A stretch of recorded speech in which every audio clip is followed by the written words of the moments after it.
যেটাকে বলা হয় বিদায় জুমা। বিদায় জুমাতে এসে অনেকে জমা হয়। অথচ বিদায় জুমা কেন? বিদায় জুমা কেন? প্রতিটা মুহূর্তে তো বিদায় নিচ্ছে। রমজানের প্রতিটা দিন, প্রতিটা মুহূর্তে তো বিদায় নিয়ে যাচ্ছে। পয়লা রমজান তো আর পাচ্ছেন না আপনি এই বছর, সামনের বছর পাবেন, সামনের বছরের রমজান। পয়লা রমজান দিয়ে গেলে ওদিকে শেষ। পয়লা রমজানে যদি কিছু করতে পেরে থাকি আলহামদুলিল্লাহ, যদি ওই দিনটাকে ভালোভাবে কাজে না লাগিয়ে থাকি তো শেষ, চলে গেছে ওটা। দ্বিতীয় রমজানও চলে গেছে। প্রতিটা দিন, দিনের প্রতিটা মুহূর্ত বিদায় নিয়ে যাচ্ছে। বিদায় জুমা বলতে কোরআন হাদিসে কোনো ভিন্ন নাম নাই। বিদায় নিচ্ছে তো প্রতি মুহূর্ত।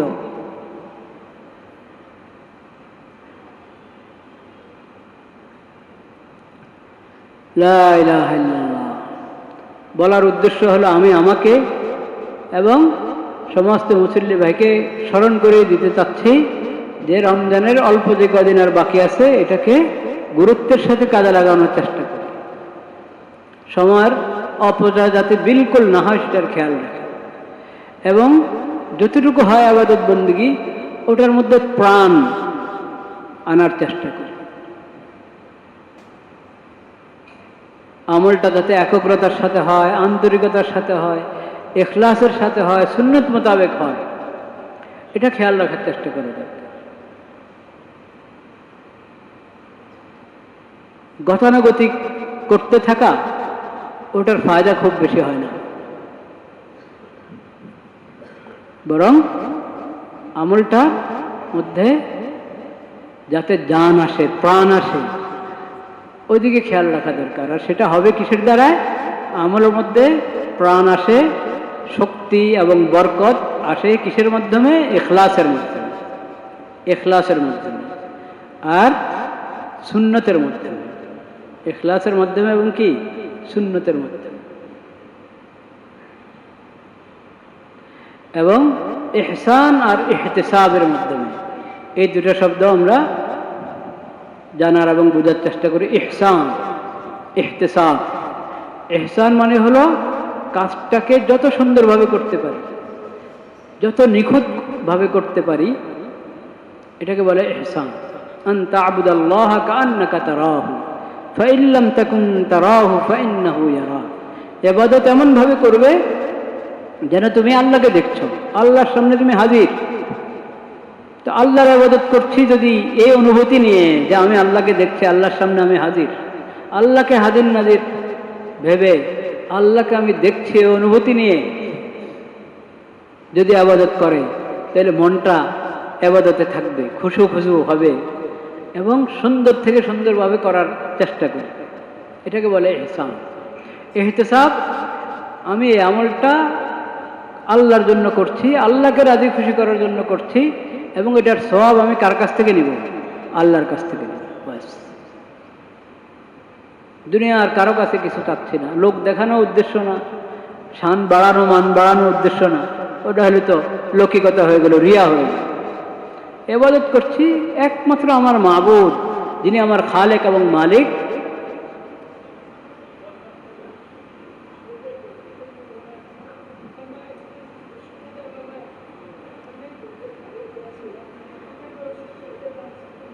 বসেন বসেন, আল্লাহ ভরসা, আল্লাহ ভরসা। আপনার জন্য আমরা দোয়া করব। বসেন বসেন।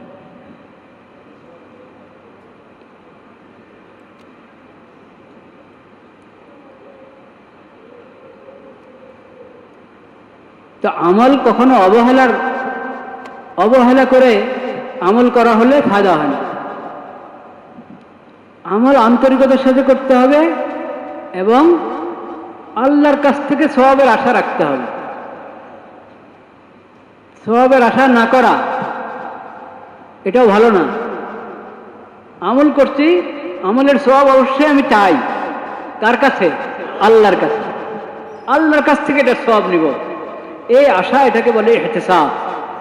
যে কোনো আমলের মধ্যে এটা থাকা উচিত, বিশেষ করে রমজানের আমলের মধ্যে, রোজার আমলের মধ্যে, তারাবিহের আমলের মধ্যে।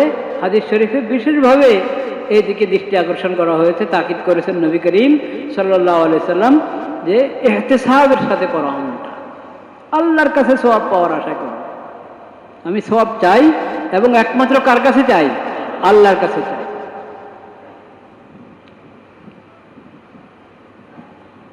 নবী করিম সাল্লাল্লাহু আলাইহি সাল্লাম শেষ দশকে ঘরের লোকদেরকেও জাগিয়ে দিতেন, উঠো ইবাদত করো। আর নিজে তো রমজানের বাইরেও মেহনত করতেন, রমজানের প্রথম 2 দশকে, কিন্তু শেষ 2 দশকে একবার কোমর বেঁধে লাগতেন ইবাদতে। সাদ্দামে ইজারা আহিয়া আলাইলা, পুরো রাত জেগে থাকতেন। আমরা যদি পারি ভালো কথা, কিন্তু পুরো রাত জাগলাম, আবার ফজরের সময় শুয়ে পড়লাম, নামাজটা জমাতে পড়লাম না, তাহলে তো হবে না। দিনে ডিউটি আদায় করতে গিয়ে ঝিমাচ্ছি, শুয়ে পড়লাম, ডিউটি আদায় করলাম না, সেটা জায়েজ হবে না। নিজের স্বাস্থ্যের দিকেও খেয়াল রাখতে হবে। যদি পারি, যদি ওরকম হিম্মত থাকে, স্বাস্থ্য যদি সঙ্গ দেয়, তাহলে তো শেষ দশকে পুরো রাত যাব। হ্যাঁ, যাদের দিনে কোনো এরকম বিশেষ নির্ধারিত ডিউটি নাই, কিছুক্ষণ সে বিশ্রাম করতে পারবে, রাত্রে জাগার যদি হিম্মত থাকে রাত্রে জাগলো, তেলাওয়াত করতে থাকলো, জিকির করতে থাকলো, তাহাজ্জুদ পড়তে থাকলো। আইকাদা আহলাহু আহিয়া লাইলাহু ওয়া আইকাদা আহলাহু ওয়া শাদ্দা মিজারা। নবী করিম সাল্লাল্লাহু আলাইহি ওয়াসাল্লামের সিরাত এমন ছিল শেষ দশকে। মুসলিম শরীফের হাদিসে আছে, ইজতাহিদু ফিল আশরিল আওয়াখির মা লা ইজতাহিদু ফি গায়রিহি, যেটা আমি আগে বললাম। মেহনতের মাত্রা অনেক বাড়িয়ে দিতেন নবী করিম সাল্লাল্লাহু আলাইহি ওয়াসাল্লাম। যার ইবাদতের মেহনত সবার চেয়ে বেশি, সবসময় বেশি, তিনিও শেষ দশকে আরো অনেক বাড়িয়ে দিতেন ইবাদতের মাত্রা, মেহনতের মাত্রা। আল্লাহ রাব্বুল আলামিন আমাদেরকে বাকি দিনগুলোর কদর করার তৌফিক নসিব করে। বাকি দিনগুলোর মধ্যে সবে কদর, সবে কদর যে কোনো রাতে হতে পারে। সবে কদর প্রবল সম্ভাবনা হলো বেজোর রাতগুলো। এই দেখুন, এটা ভাববেন না যে জোর রাতে লাইলাতুল কদর হওয়ার সম্ভাবনা নাই, একবারই নাই, এই কথা ঠিক না। ওখানেও সম্ভাবনা আছে, কম আছে সম্ভাবনা, কিন্তু বেজোর রাতগুলোতে সবে কদর পাওয়ার সম্ভাবনাটা কি বেশি। 21 পার হলো, 23 পার হলো, 25, 27, 29, কয়েকটা রাত বাকি আছে। 25-এর রাত মানে কি? 25 দিন দিবাগত রাত নাকি? 24-এর দিবাগত রাত, এটা হলো 25, এটা 25। 22-এর দিবাগত রাত হলো 23, 28-এর দিবাগত রাত হলো 29। সামনের কয়েকটা বেজোর রাত এবং জোর রাত সবগুলোর মূল্যায়ন করে, যথাযথ মূল্যায়ন করে। আর যারা এতেকাফে বসতে পেরেছি, এতেকাফে যদি আছি আমি, তাহলে তো আলহামদুলিল্লাহ। যদি এতেকাফের হক আদায় করতে পারি, তাহলে আশা করা যায় ইনশাআল্লাহ শবে কদর পেয়ে যাব। শবে কদর পাওয়া, এটার একটা ফিকির থাকতে হবে। কেন ফিকির থাকতে হবে? কারণ শবে কদরের বরকত থেকে যে বঞ্চিত, সে আসলে বঞ্চিত। হাদিস শরীফে এসেছে, এই রাতের বরকত থেকে, শবে কদর বা লাইলাতুল কদরের বরকত এবং ফজিলত থেকে যে বঞ্চিত হয়েছে, সে আসলে বঞ্চিত। তো আমরা কি আসলে বঞ্চিত হতে চাই? না, আল্লাহ আমাদেরকে হেফাজত করে। আমরা এই রাতের বরকত চাই। তো এই বরকতের রাত, এই রাতের বরকত পেতে হলে আমাকে ফিকির করতে হবে, চিন্তা করতে হবে, ভাবতে হবে, দোয়া করতে হবে, আল্লাহ শবে কদরের বরকত যাতে আমি পেয়ে যাই। কোনো একটি রাত আমি উদাসীন না থাকি। উদাসীন যদি থাকলাম, রাত পার হয়ে গেল উদাসীন অবস্থায়, মাগরিবটা জমাতে পড়া হলো না, মাগরিব জমাতে পড়া হলো না কোনো এক রাতে, তো হতে পারে আমি শবে কদর থেকে বঞ্চিত হয়ে গেল। মাগরিব, এশা, তারাবি, বিশেষ করে মাগরিব এবং এশা মসজিদে জামাতের সাথে আদায় করা এবং তারাবির নামাজ আদায় করা, আর তেলাওয়াত, তাহাজ্জুদ, দোয়া, জিকির, মানে উদাসীন না থাকা। যে কোনো রাত্রে যদি আমি পুরো রাত বা রাতের অধিকাংশ অংশ উদাসীন থাকলাম, গুনায় লিপ্ত থাকলাম, তাহলে আমি সবে কদর পাওয়ার আশা করতে পারি? আল্লাহুম্মা ইন্নাকা আফুউন তুহিব্বুল আফওয়া ফা'ফু আন্নী। আল্লাহুম্মা ইন্নাকা আফুউন, আল্লাহ আপনি তো ক্ষমাকারী, ক্ষমা করেন, আপনি ক্ষমা করাকে পছন্দ করেন, আপনি ক্ষমা করাকে ভালোবাসেন এবং ক্ষমা করতেই থাকেন। তাহলে ফা'ফু আন্নী, আল্লাহ আপনি আমাকে ক্ষমা করে দেন, আমাকে ক্ষমা করে দেন। শবে কদরের দোয়া যদি মনে হচ্ছে যে আচ্ছা আজকে রাতটা আল্লাহ মনে হয় আল্লাহর রহমতে শবে কদর এর বরকত চলছে, হ্যাঁ, ওইরকম যদি ধারণা হয় তখন আর এমনও সম্ভাব্য সব শবে কদরে এই দোয়া পড়তে পারি, আল্লাহুম্মা ইন্নাকা আফুউন তুহিব্বুল আফওয়া ফা'ফু আন্নী। রমজানের দিন এবং রাত, বিশেষ করে শেষ দশকে যদি গুনাহ থেকে না বাঁচি, আমি অহেতুক অনর্থক কাজ থেকে না বাঁচি, তাহলে শবে কদরের বরকত পেয়েছি এই আশা তো করা মুশকিল। গুনাহ থেকে বাঁচতে হবে, অহেতুক অনর্থক কাজ থেকে, জবানের গুনাহ থেকে, চোখের গুনাহ থেকে বাঁচতে হবে, কানের গুনাহ থেকে বাঁচতে হবে, এবং জিকির তেলাওয়াতের মধ্যে, দোয়ার মধ্যে সময় ব্যয় করতে হবে। তাহলে ইনশাআল্লাহ আমরা শবে কদর পেয়ে যাব ইনশাআল্লাহ।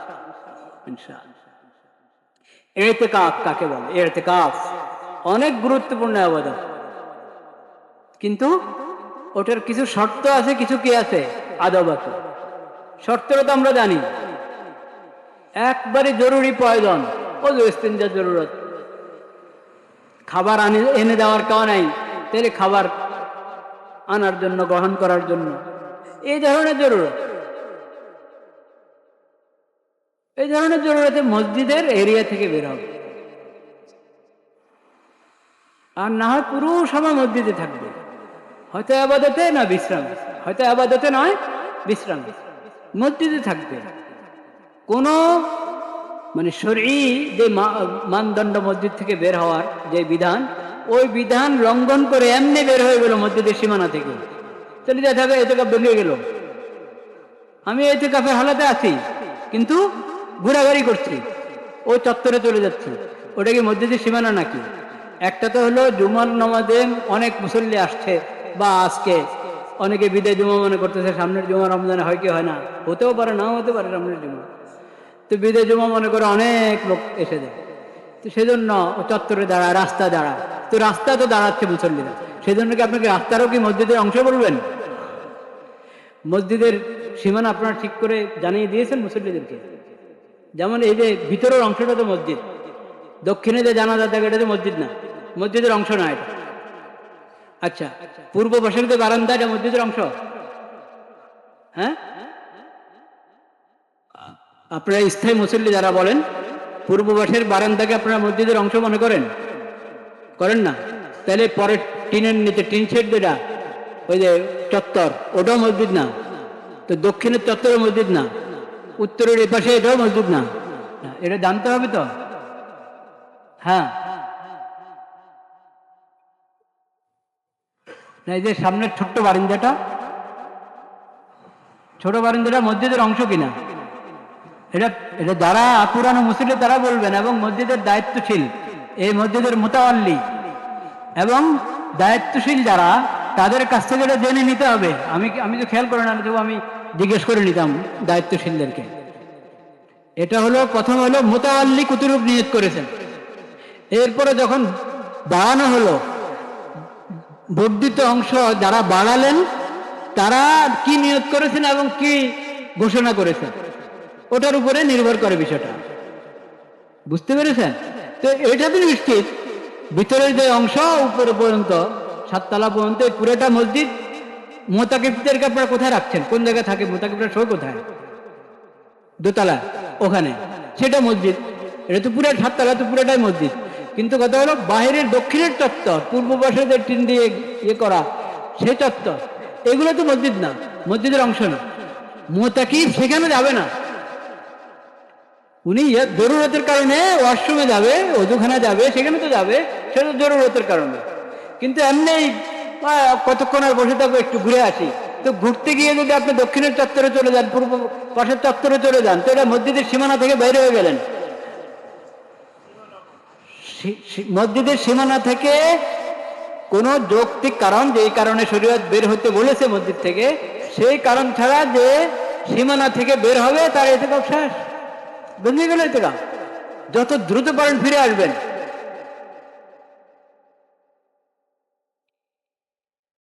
ইতিকাফকারী যদি ইতিকাফ অবস্থায় ফেসবুক, ইউটিউব ব্যবহার করে, কোনো ক্ষতি হবে কিনা? আহা, আরে ভাই, আপনি চাইলে তো নিজের পুরা ঘরে নিয়ে আসতে পারেন মসজিদে, চাইলে তো আপনি পুরা অফিসে মসজিদে নিয়ে আসতে পারেন। বড় বড় ব্যবসায়ীরা ইতিকাফ করতে মনে চেয়েছে, কিন্তু একবারে ব্যবসার হিসাব খাতা, কম্পিউটার সব নিয়ে মসজিদে এসে ঢুকলো।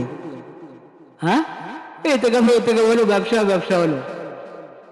এরকম ইতিকাফ করলে মন মানবে আপনাদের?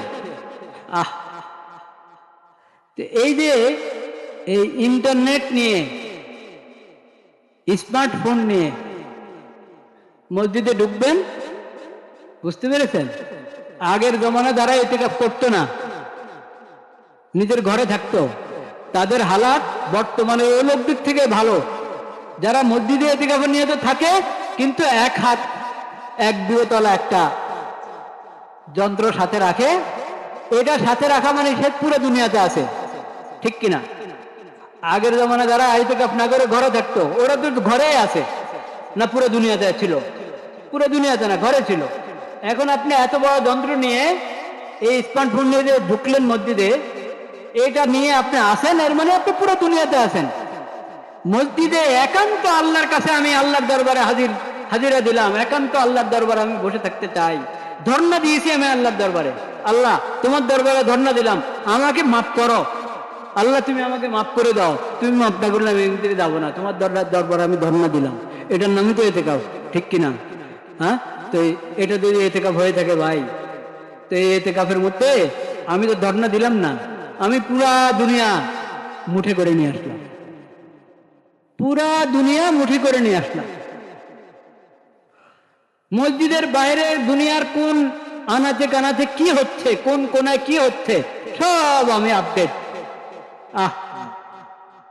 পুরা দুনিয়ার ব্যাপারে যে আপডেট, সে কিসের ইতিকাফ করছে? ইন্না লিল্লাহি ওয়া ইন্না ইলাইহি রাজিউন। আমার অনুরোধ, যাদের কাছে স্মার্টফোন আছে, একটা প্যাকেটে ঢুকান, আপনার নাম ঠিকানা লেখেন, ফোন নম্বর লেখেন, এটা জমা দিয়ে দেন, মসজিদের দায়িত্বশীলদের কাছে জমা দিয়ে দেন, বা আপনার সন্তানকে বা আত্মীয় স্বজন যারা আসা যাওয়া করে, আপনার খাবার নিয়ে আসে, তাদেরকে আপনি দিয়ে দেন, বাসায় পৌঁছায় দেন। স্মার্টফোনটা বাসায় পৌঁছায় দেন, দেখবেন ইতিকাফের স্বাদে আলাদা। কোরআন তেলাওয়াত করতে চান, মোবাইলে তেলাওয়াত করার দরকার কি? টেবের মধ্যে তেলাওয়াত করার দরকার কি? মুসাফে আল্লাহর কোরআন দেখে তেলাওয়াত করা। স্মার্টফোন, ট্যাব, এই ধরনের যা আছে, ল্যাপটপ, ওগুলো সব পাঠিয়ে দেন বাসায়, দেখবেন ইতিকাফের স্বাদ দ্বিগুণ না আরো অনেক গুণ বেড়ে যাবে ইনশাআল্লাহ। বরকতার ফজিলত তো বাড়বেই, স্বাদটাও বাড়বে। আর যদি ওটা সাথে রাখলেন, কতক্ষণ পরে দেখেন কি আসলো, হ্যাঁ, কতক্ষণ পরে শেয়ার করতে থাকেন, আপনার সাথে আরেকজন শেয়ার করতে থাকে, বুঝতে পেরেছেন? তারপরে আরো এখন কি বললো ফেসবুক আর কি কি, আহারে, এটা তো চোখের গুণা থেকে বাঁচার উপায় আছে? আমাকে বলেন, চোখের গুণা থেকে তো বাঁচার কোনো উপায় নাই স্মার্টফোনে। বিশেষ করে ফেসবুকে ঢুকলে তো আপনি চোখের গুণা থেকে বাঁচতেই পারবেন না। নেটে ঢুকলে তো চোখের গুণা থেকে বাঁচাই অসম্ভবের মতো। তো কমপক্ষে এই ইতিকাফের সময়টা এই গুণাটা না করি, মসজিদে বসে আল্লাহর দরবারে ধর্ণা দিয়ে ইতিকাফের সময়, রমজানের শেষ দশকে এই গুণাটা, চোখের গুণা না করি, হাতের গুণা না করি, কানের গুণা না করি, সময়কে অহেতুক অনর্থক নষ্ট না করি। আমার দিলটা এখন আল্লাহর সঙ্গে লেগে থাকবে, সে জায়গায় এই স্মার্টফোনের কারণে পুরা দুনিয়ার সঙ্গে যুক্ত আমার দিল, পুরা দুনিয়ার সঙ্গে আমার দিলটা যুক্ত। অথচ হাদিস শরীফ আমাদেরকে শিখিয়েছে, মসজিদ থেকে তুমি যখন বের হবে, তোমার দিলটা যাতে মসজিদের সাথে আটকা থাকে, লটকে থাকে, তোমার দিলটা যাতে মসজিদের সাথে লটকে থাকে। তো এতেকাফে আসলে তো একবার পুরা লটকে থাকা গিয়ে একবারই 24 ঘন্টা 10 দিন আমি মসজিদের সঙ্গে আল্লাহ রব্বুল আলামিনের সঙ্গে যুক্ত থাকবো, মনটা আল্লাহর সঙ্গে লাগিয়ে রাখবো। সেই জায়গায় আমি মসজিদে থাকা অবস্থায় পুরা দুনিয়ার সাথে আমার দিলটা ব্যস্ত, পুরা দুনিয়াকে নিয়ে আমার দিল ব্যস্ত। মোবাইল, নেটওয়ালা মোবাইল থাকা মানেই হলো পুরা দুনিয়াকে নিয়ে আমার দিল ব্যস্ত। এটা এতেকাফের প্রাণ নষ্ট করে ফেলে। এতেকাফের প্রাণ কি নষ্ট করে ফেলে। এতেকাফের মধ্যে আর কোনো রূহ থাকে না, প্রাণ বলতে কিছু থাকে না। এটা থেকে বাঁচার চেষ্টা করি ভাইরা। একবারে নেট কানেকশন বন্ধ করে ওটা কি ইয়েতে দিয়ে দেন, ফ্লাইট কি ইয়েতে মোডে, ওই মোডে দিয়ে দেন, বাস মোডে দিয়ে রেখে দেন, খুলবেন না। ছোট্ট বটন ওটা দিয়ে আপনি যদি কোনো একান্ত কোনো ঠেকা পড়ে যান তাহলে সে জরুরত থাকবে। নতুবা ঠেকা কি দেখেন, যে এতেকাফে আসে তার পরিবারেরও এরকম হালাত হওয়া দরকার যে উনি আমাদের সবার পক্ষ থেকে মসজিদে আল্লাহর দরবারে আছে, বাস। এখন আমরাও ওনার থেকে ওনার জরুরি খেদমতের ব্যবস্থা করব, কিন্তু ওনার সঙ্গে ফোন করে এই কথা সেই কথা এগুলো করব না। পরিবারের লোকেরাও এই এতেকাফকে যদি মেনে নেয়, এটা এতেকাফের বরকত তারাও পাবে।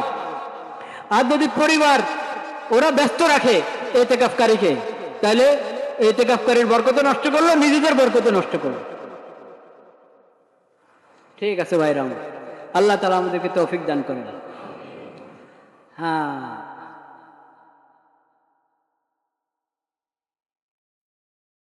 ইমাম সাহেব কি মেহরাবের ভিতরে দাঁড়াবেন নাকি মেহরাবের ভিতরে দাঁড়িয়ে নামাজ পড়াবেন? এটা তো অনেক বড় মেহরাব। ছোট্ট মেহরাব যদি হয়, ইমাম সাহেব মেহরাবের ভিতরে দাঁড়ালে মুক্তাদিরা দেখে না আশপাশ থেকে, বুঝতে পেরেছেন? সেখানে হলো মেহরাব থেকে একটু বের হয়ে দাঁড়াবে যাতে দেখে। এই ক্ষেত্রে এত বড় মেহরাব, এটা খোলামেলা, এইখানে একটু সামনে দাঁড়ালো, আশপাশ থেকে মুসল্লিরা দেখছেন, এখানে অসুবিধা নাই ইনশাআল্লাহ। না না না, মেহরাব মসজিদের বাইরে না। অনেকে ধারণা করে মেহরাব মসজিদের বাইরে, মুতাকিব মসজিদের মেহরাবের মধ্যে যেতে পারবে না, এই ধারণা ঠিক না। মেহরাব মসজিদের অংশ, মেহরাব মসজিদের অংশ। হ্যাঁ, এত জুমার বয়ানের সময় প্রশ্ন উত্তর চলে না ভাই, এই সংক্ষিপ্ত সময় তো অল্প সময়, 2-4 কথা জরুরি। আজকে আমি যে আলোচনার জন্য এসেছি, মানে নিয়ত করেছিলাম যে এই বিষয় যাকাতের কিছু আলোচনা গত জুমায় হয়েছে, ভেবেছিলাম বাকি কথা এই জুমায় হবে ইনশাআল্লাহ। এবং যাকাত সঙ্গে আরেকটা কি, রিবা, সুদ। কোন দেশের, যে কোনো সমাজের, যে কোনো দেশের অর্থনীতি যদি ঠিক হতে হয়, অর্থনীতি ঠিক হতে হলে কাজ কয়টা? 2টা। যাকাত আদায় করতে হবে এবং একবারই যথাযথ খাতে যাকাত আদায় করা, পুঙ্খানুপুঙ্খ হিসাব করে যাকাত আদায় করা। একটুও যাকাতের একটা পয়সাও যাতে আমার ভিতরে, আমার অর্থের সঙ্গে জুড়ে না থাকে। পাই পাই করে হিসাব করে পুরা যাকাত আদায় করব এবং যথাযথ খাতে পৌঁছাবো। যাকাত আমি আদায় করলাম, কিন্তু সহি খাতে ব্যবহার হলো না। সহি খাতে ব্যবহার না হলে যাকাত আদায় থেকে আমি দায়মুক্ত হব না, এক কথা। 2 নম্বর, সঙ্গে সঙ্গে আমাদের সমাজকে, পুরা অর্থনীতিকে, পুরা দেশকে সুদ মুক্ত করতে হবে। কি মুক্ত করতে হবে? সুদ মুক্ত, রিবা, যেটাকে আরবিতে কি বলে? রিবা। যাকাত আদায় করতে হবে, যথাযথ খাতে ব্যয় করতে হবে এবং সব জায়গায়, একবারে ব্যক্তি থেকে নিয়ে রাষ্ট্র, সব জায়গায় অর্থনীতির পুরো অঙ্গনটাকে কি করতে হবে? সুদ থেকে মুক্ত করতে হবে। এই 2টা মিললে তখন অর্থনীতি ঠিক হবে। যাকাতের ব্যাপারে যদি অবহেলা হয়, তাও অর্থনীতি, সমাজের, দেশের অর্থনীতি ঠিক হবে না। যাকাত এরকম ভাবে মনে করেন, ধরে নেন যাকাত যথাযথ আদায় হচ্ছে, সঠিক খাতে ব্যবহার হচ্ছে, কিন্তু সমাজে কি আছে? সুদ আছে। সুদি লেনদেন ছাড়ছে না মানুষ, ব্যবসায়ীরা সুদি লেনদেন ছাড়ছে না। ব্যাংক সুদি ব্যাংক, ব্যাংকটা সুদি ব্যাংক, ইসলামী ব্যাংক নাম, কিন্তু ইসলামের যে মাপকাঠি, অর্থনীতির যে শিক্ষা, যে বিধিবিধান, ওটার খবর নাই, নাম হলো ইসলামী ব্যাংক। শুধু শুধু ইসলামী ব্যাংক নাম, বা একটা বড় বড় বড় সুদী ব্যাংক, কিন্তু ওনাদের একটা শাখা আছে কি, ইসলামী শাখা। আরে আল্লাহ রে, হ্যাঁ, আগা গোড়া তুমি সুদের মধ্যে ডুবে আসো, আবার আরেকটা শাখা খুলছো ইসলামী, কি মতলব এটা? তো অবশ্যই ইসলামী অর্থনীতি অনুযায়ী, অর্থনীতির যে ইসলামী বিধিবিধান, ওই বিধিবিধান মোতাবেক যদি ব্যাংক চলে, তো সেটা আপনার সুদমুক্ত ব্যাংক হতে পারে, হবে সুদমুক্ত ব্যাংক হতে পারে, যদি ইসলামী বিধানগুলো অর্থনীতির বিষয়, ইসলামের যে বিধান আছে সেই বিধান মেনে চলে। কিন্তু নাম দিলে হবে না, বিধান মানলো না, নাম দিয়ে দিল, শুধু এটার দ্বারা কি হয় না, সুদমুক্ত বলা যাবে না এটাকে, বুঝতে পেরেছ? বড় অঙ্কে ইয়ে থেকে, বাংলাদেশ ব্যাংক থেকে অনেক কোটি টাকা সুদের ভিত্তিতে কি নেওয়া হলো, হ্যাঁ, ঋণ নেওয়া হলো 3 দিনের জন্য, কথার কথা নেওয়া হয়েছে, অনেক বড় অঙ্ক, কোটি কোটি টাকা নিয়েছে 3 দিনের জন্য, এত % সুদ। তো এখন নাম ইসলামী ব্যাংক হলো, কিন্তু সুদী কারবার করলো। কিছু কিছু ব্যাংক আছে দেওয়ালিয়া হয়ে গেছে, কিন্তু ওরা বলছে যে ওদের ইয়া দিবে, আমানত ফেরত দিবে, আমানত ফেরত দিবে। তো এটা ব্যবসা হলো ইসলাম না সুদ হলো কি? আরে ব্যবসার মধ্যে যদি আপনার মূলধনে ইয়ে হয়ে যায়, শেষ হয়ে যায়, হ্যাঁ, তো ওটা কি ফেরত পায় নাকি? যদি কিছু বাকি থাকে সেই হিসাবে পাবে, বুঝলো? মূলধনে শেষ, ব্যবসা এমন লস হয়েছে, মূলধনে শেষ, কিন্তু এখন ব্যাংক বলছে দিবে, শেয়ার হোল্ডারদের কি দিবে? ওটার ইয়েদেরকে, যারা অর্থ জমা করেছে তাদেরকে এই তাদের আমানত ফেরত দিবে। তা আমানত ফেরত দিলে এটা তো আর ইসলামের তরিকা হলো না, এটা তো সুদ হলো। তো এই জন্য ইসলামী ব্যাংক অসম্ভব না, মনে রাখবেন। ইসলামী তরিকায় অর্থনীতির বিধান মোতাবেক যদি হয়, ইসলামী ব্যাংক হতে পারে, কিন্তু এটা সরকারের দায়িত্ব, সরকারের দায়িত্ব ব্যাংকের সিস্টেমকে শরীয়তের বিধান মোতাবেক করা, সুদ মুক্ত করা।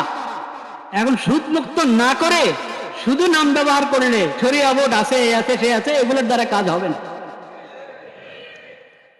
আল্লাহ রাব্বুল আলামিন বলেছেন কোরআন কারীমে সূরাতুর রুম, ওমা আতাইতুম মির রিবান, ওমা আতাইতুম মির রিবান লিয়ারবুয়া ফি আমওয়ালিন নাস, ওমা আতাইতুম মির রিবান লিয়ারবুয়া ফি আমওয়ালিন নাস ফালা ইয়ারবু ইনদাল্লাহ, ওমা আতাইতুম মিন যাকাতিন তুরিদুনা ওয়াজহাল্লাহ ফাউলাইকা হুমুল মুযইফুন। সুদ অর্থ বাড়ানোর জন্য সুদী লেনদেন করছো না, বাড়বে না, লা ইয়ারবু ইনদাল্লাহ, আল্লাহর কাছে এটা বাড়বে না। আরে বাড়ানোর মালিক কে? আল্লাহ তাআলা। তো আল্লাহ তাআলা বলছেন সুদের মাধ্যমে তুমি অর্থ বাড়াইতে পারবে না। সুদের মাধ্যমে অর্থ বাড়াতে চাইলে আল্লাহর কাছে কি বাড়বে না, কাজ হবে না। এই বাহ্যত মনে হচ্ছে বাড়ছে, কিন্তু পরে সব তোমাকে আসলে এবং সবকিছু কি আসল সব নিয়ে টান দিবে, সব শেষ হয়ে যাবে। বরকত তো থাকবেই না, বরকত তো থাকবে না, একসময় তোমার পুরো অর্থনীতিকে ডুবিয়ে দিবে। বরকত তো ইয়ামহাকুল্লাহুর রিবা ওয়া ইউরবিস সাদাকাত, সূরাতুল বাকারাতে আল্লাহ তাআলা বলেছেন ইয়ামহাকুল্লাহুর রিবা, আল্লাহ তাআলা সুদকে কি করে দেন? একবারে বরকতশূন্য করে দেন, বরবাদ করে দেন। ওয়া ইউরবিস সাদাকাত, তুমি সদকা খায়রাত করো, আল্লাহর রাস্তায় দান করো, অসহায়দেরকে দান করো, যাকাত আদায় করো। যাকাত তো কোনো কথাই না, যাকাত তো ফরজই। যাকাত এবং অন্য যে কোনো সদকা খায়রাত করবা, আল্লাহ তাআলা বরকত দান করবে, আল্লাহ তাআলা বাড়িয়ে দিবেন। সুদ দিয়ে তুমি অর্থনীতি চাঙ্গা করতে চাও, অসম্ভব, এটা আল্লাহ হতে দিবেন না, করবেন না। তোমাকে কিছুদিন মনে হবে যে বাড়তেছে, পরে সব একসাথে ডুববে, আর বরকত তো পাবেই না, কখনো বরকত তো পাবেই। সেজন্য ভাইয়েরা আমার, যাকাতের প্রতি যত্নবান হওয়া এবং সুদ থেকে বাঁচার আপ্রাণ চেষ্টা করা, খালি চেষ্টা, বাস্তব পদক্ষেপ গ্রহণ করা, এটা জরুরি। আল্লাহকে রাজি করতে চাইলে, জান্নাত পাইতে চাইলে, জাহান্নাম থেকে বাঁচতে চাইলে, আর দেশের অর্থনীতি ভালো করতে চাইলে, সুন্দর করতে চাইলে। আল্লাহ তাআলা সেই তৌফিক আমাদেরকে দান করেন।